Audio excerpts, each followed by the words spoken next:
ENIAC, o Electronic Numerical Integrator and Computer, computadora integrador numérico electrónico, la primera computadora digital electrónica programable de propósito general, algo así como la tatarabuela del dispositivo en el que estás leyendo esto.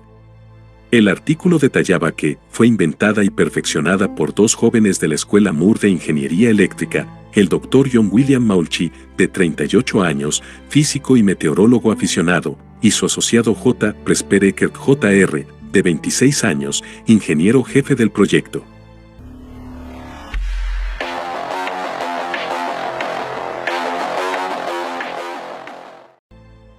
Y agregaba que muchos otros en la escuela también brindaron ayuda. Relataba que el gobierno le había dado luz verde al proyecto en 1943 y 30 meses exactos después, la computadora estaba terminada y funcionando, haciendo fácilmente lo que laboriosamente habían hecho muchos hombres entrenados. Lo que no mencionaron en el extenso reportaje es que esos, muchos otros, que brindaron ayuda, no eran hombres entrenados, sino 6 talentosas matemáticas que, por cierto, brindaron muchísimo más que ayuda. Su hazaña fue pasada por alto, a pesar de que fueron ellas quienes asumieron el inmenso reto intelectual de programar la primera supercomputadora moderna del mundo, partiendo absolutamente de cero. Y lo lograron.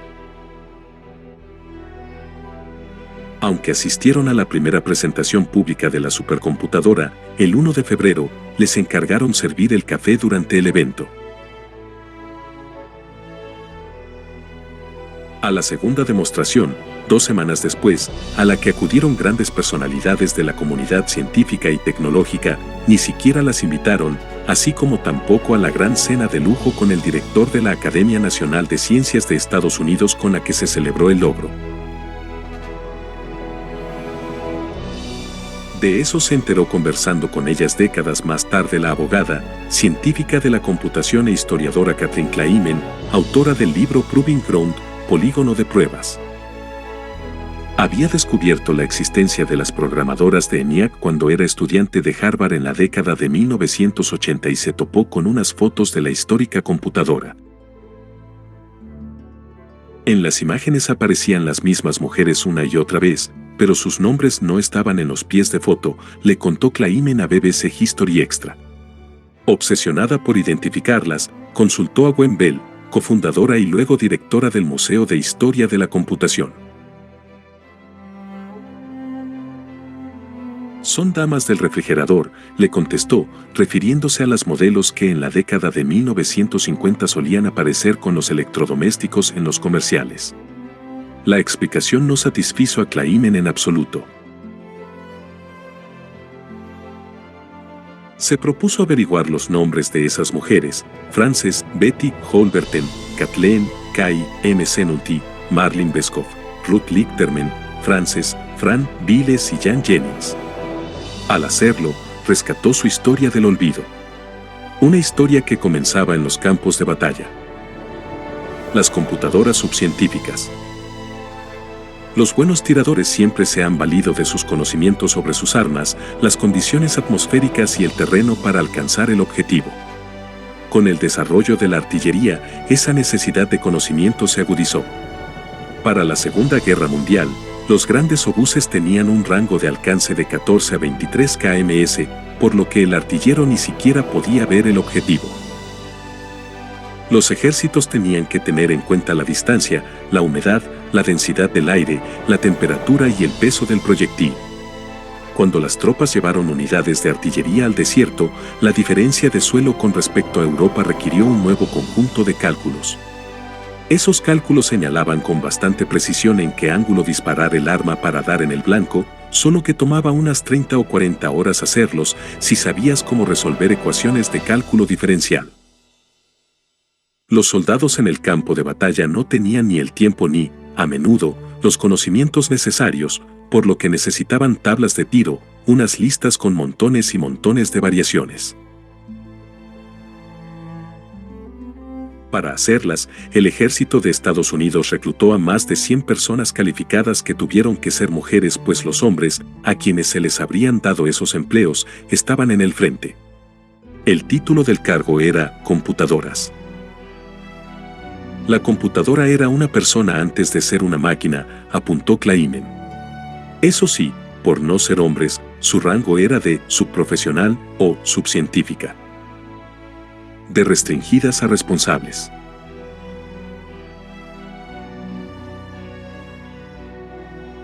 Mientras las computadoras realizaban los laboriosos cálculos, Maulchi, Eckert y un equipo de hombres estaban dedicados a armar la máquina que, según le habían prometido al ejército, reduciría el cálculo de la trayectoria balística de una semana a pocos segundos. Ambos equipos trabajaban en el mismo lugar, la Escuela Moore de Ingeniería Eléctrica de la Universidad de Pensilvania en Filadelfia, pero separados.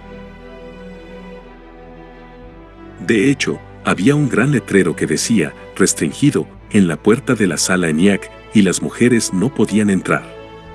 Cuando la guerra estaba por terminar, Maulchi y Eckert confirmaron que el hardware experimental, de 2,5 metros de alto, 25 metros de largo y 30 toneladas de peso, funcionaba.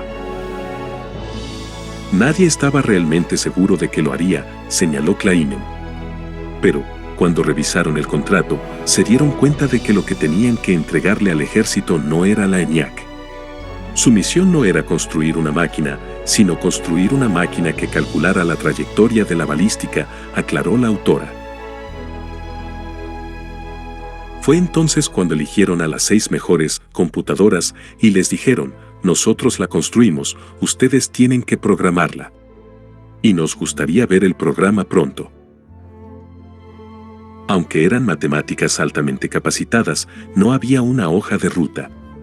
Nos dieron unos grandes diagramas de bloques enormes, y se suponía que debíamos estudiarlos y descubrir cómo programarlos. Obviamente no teníamos idea de lo que estábamos haciendo, recordó una de ellas. Tendrían que buscar la solución a tientas en la oscuridad. No existía ni uno de los cientos de lenguajes de programación que hay hoy en día. Ni siquiera podías sentarte frente a ENIAC y escribir las instrucciones. Sencillamente no había esa posibilidad, señaló Claimen. Por eso me parecieron tan fascinantes los pasos que dieron. Primero tuvieron que aprender cómo funcionan las 40 unidades del integrador. Una era un multiplicador de alta velocidad, otra, un divisor de raíz cuadrada, y había 20 de algo llamado acumulador, que podían sumar, restar y almacenar temporalmente el número. En esencia, ENIAC era una serie muy avanzada de calculadoras que se conectaban entre sí para transmitir información de una máquina a otra. Luego tuvieron que descomponer la complicada ecuación para calcular trayectorias balísticas en los pasos muy incrementales que el ENIAC, o de hecho cualquier computadora, pudiera manejar. Finalmente, tuvieron que enrutar físicamente los datos y las instrucciones, cada microsegundo del programa, para alimentar a ENIAC. Así que tenían unos cables gruesos para los números y lo enrutaban de una unidad a otra y tenían otros cables delgados para lo que se llama el pulso del programa. No era realmente una instrucción sino un pulso que iniciaba una operación. Sí, por ejemplo, el multiplicador de alta velocidad estaba configurado para tomar 2 números, al recibir ese pulso los multiplicaba y enviaba el resultado a otra parte de ENIAC.